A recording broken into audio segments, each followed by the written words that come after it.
Otca i Sina i Svetijog Duha. Amin. Возлюбени во Христа Бога, браќа и сестри, овој ден е целиот во знакот на радоста Божја, радоста Христова. А ако е тоа така, тогаш повеќе од јасно е дека и човекот, односно човештвото е заквасено од таа радост. И неговата радост е нашата вистинска радост. Денес е празникот на радоста Господња, затоа што во овој ден од литургиската година Христос го положи почетокот на нашето спасение. И токму со овие неколку збора почнува чудесната литургиско-поетска творба наречена Тропар.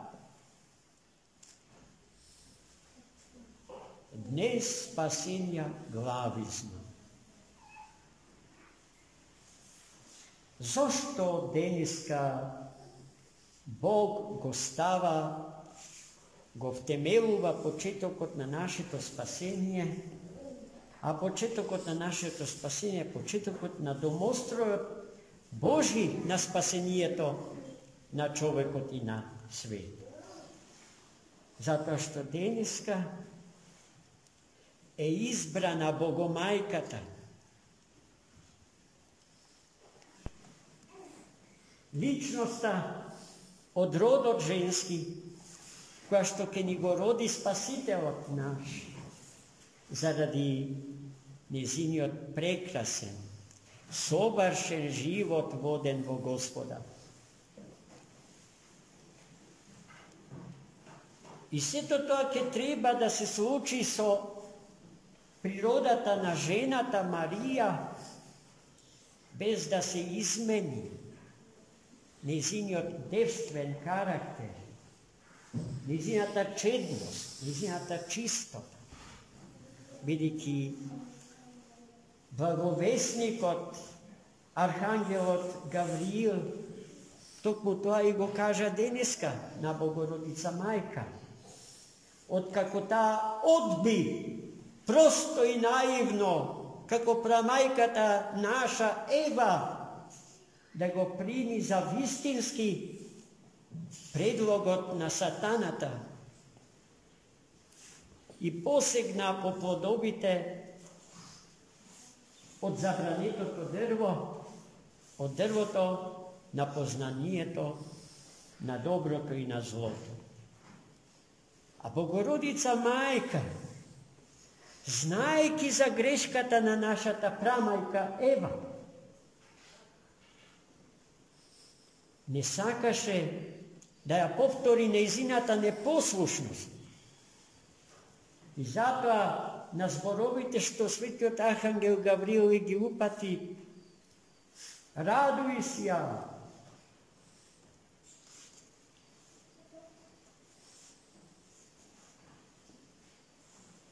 Бидејќи во твојата утроба ќе се зачне и ќе се роди Спасителот на светот.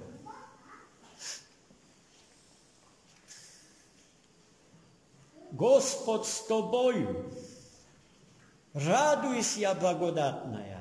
Господ с тобою, то се зборовите, првите зборови што светиот архангел Гавриил и ги упати на Богородица Мајка во домот на нејзиниот штитеник Јосиф. Но таа му постави прашање, чиј одговор требаше да ја увери дека е навистина од Бога избрана за таа чудесна, пресвета, спасителска улога. А како тоа ќе се случи, му вели Марија, koga jaz ne znam zamaži. I toga što i kaže, дека тоа ќе се случи по силата на светиот и животворен Дух Господен. И поради тоа зачнатото од Него, од Духот Свет, откако ќе се роди, заслужено ќе го понесе името Син Божи. Исус, Син Божи. Дури потоа Богородица Мајка снисходеше и посака, и побара волјата Божја да се исполни на неа.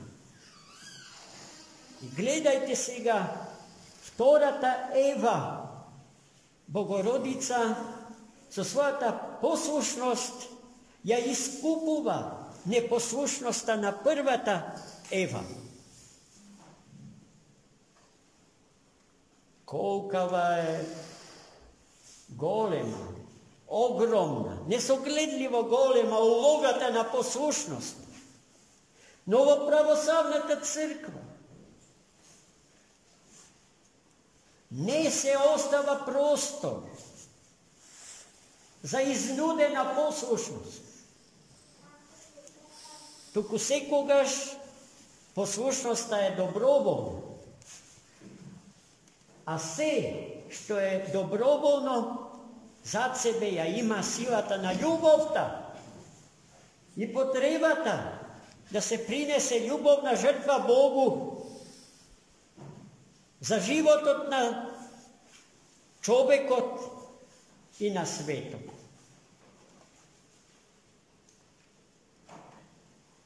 Како се случи овој празник? На 3 години од раѓањето Јоаким и Јана, родителите на малечката Марија, ја приведоа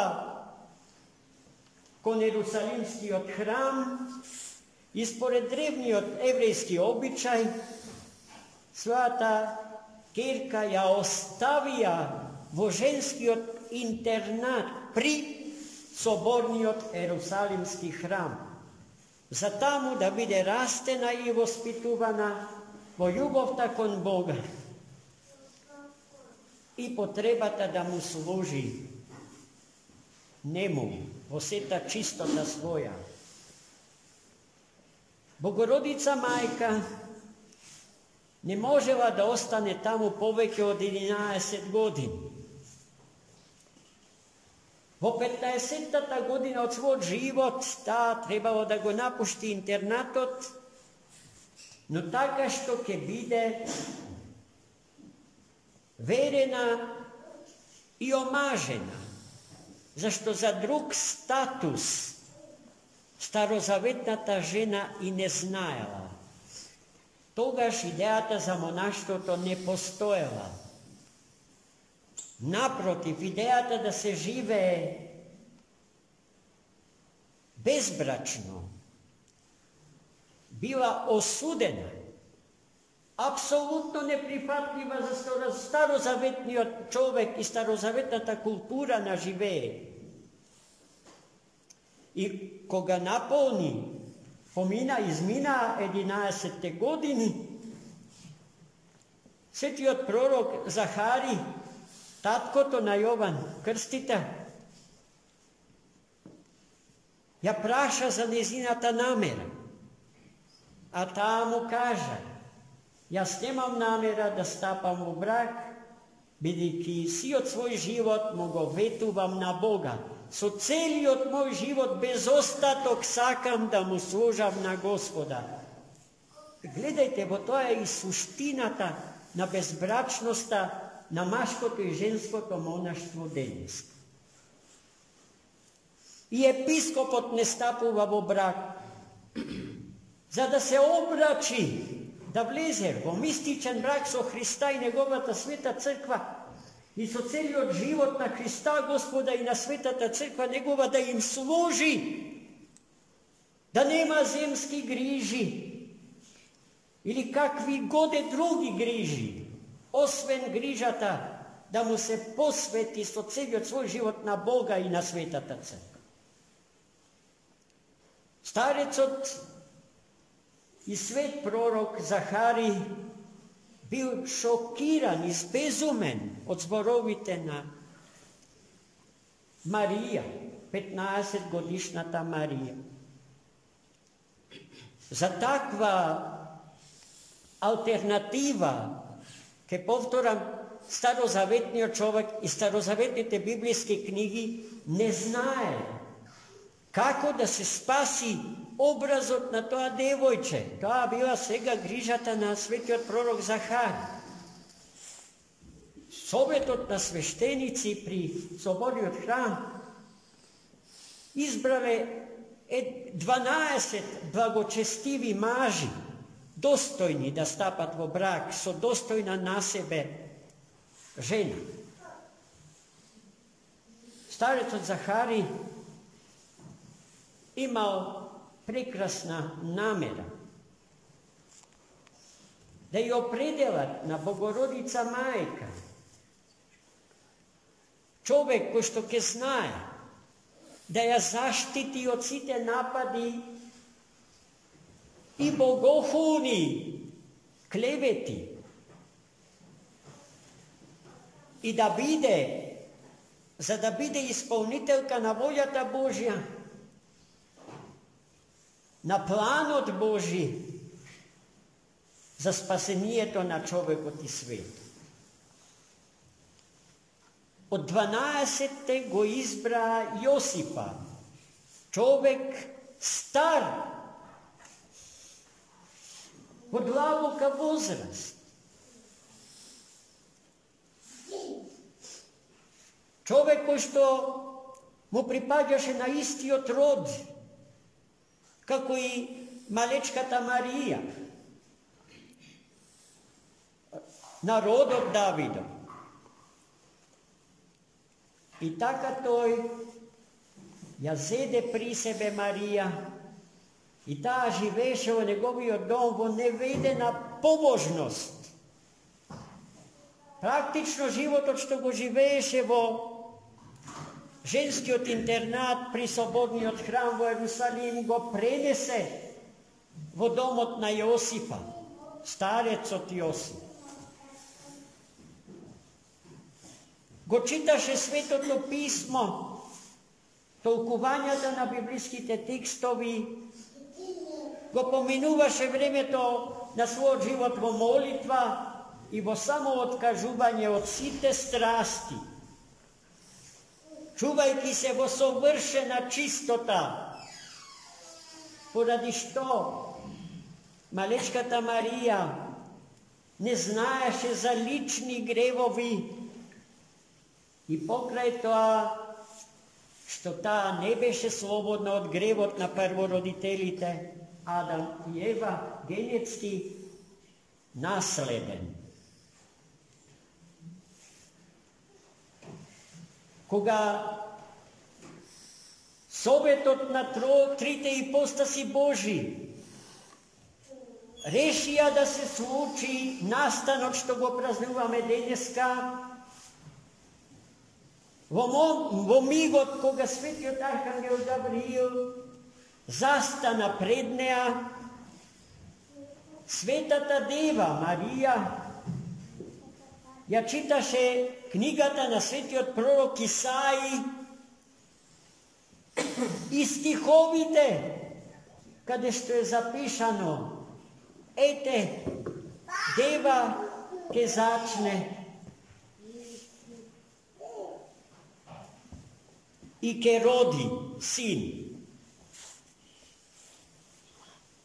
Вие ја знаете историјата на преводот на тие стихови од книгата на светиот пророк Исаи. Читајќи ги тие зборови кои се однесуваа на неа самата, дојде светиот архангел Гавриил и го кажа токму тоа, дека ти си таа за која што пишува Светото Писмо. Ти си избраната од Бога, за да го родиш Спасителот на човекот и на светот. И потоа се случи диалогот за кој што зборувавме на почетокот од нашава денешна беседа. Диалогот меѓу Дева Марија и светиот архистратиг Архангел Гавриил. Затоа, мили мои, овој ден е голем, величествен. Нашиот народ го сака. И нема православен народ кој што не го сака овој ден и не му се радува со сето срце и со сета душа и со сиот ум. Ама бурите на овој свет, како да го малаксува човекот оддалечен од Бога и Светата Црква Божја, и така оддалечен од Господа и од Црквата, паѓа во заборав, го губи паметењето на овој ден. И затоа треба ката година во овој ден да го освежуваме нашето сеќавање на светото благовештение. Токму тоа чувствувате и се случува денеска на ова света и свештена литургија. Но тоа што се случува со нас во светиот храм, да го пренесеме во нашите домови и околу нашите домови, за да му бидиме достојни на Богочовекот Христос и на неговата пресвета мајка, чија заштита како народ ја уживаме во сите векови, откако сме го познале Христа Господа до денешен. Затоа, најмили мои, не бојте се, луните се големи, бранувањата големи. Светата Црква Христова, разбранета, се мрешка во тие злочестиви, брановидни влијанија на овој свет, чие потекло е демонско. Но без опасност за оние кои што се во бродот на Светата Црква Христова. Не бојте се од ништо. Имајте го Христа Господа во вашите срца. Живејте со Него и со целиот ваш живот, исповедувајте го Него, единствениот вистински Бог, освен кого што друг не постои. Амин. За многу години.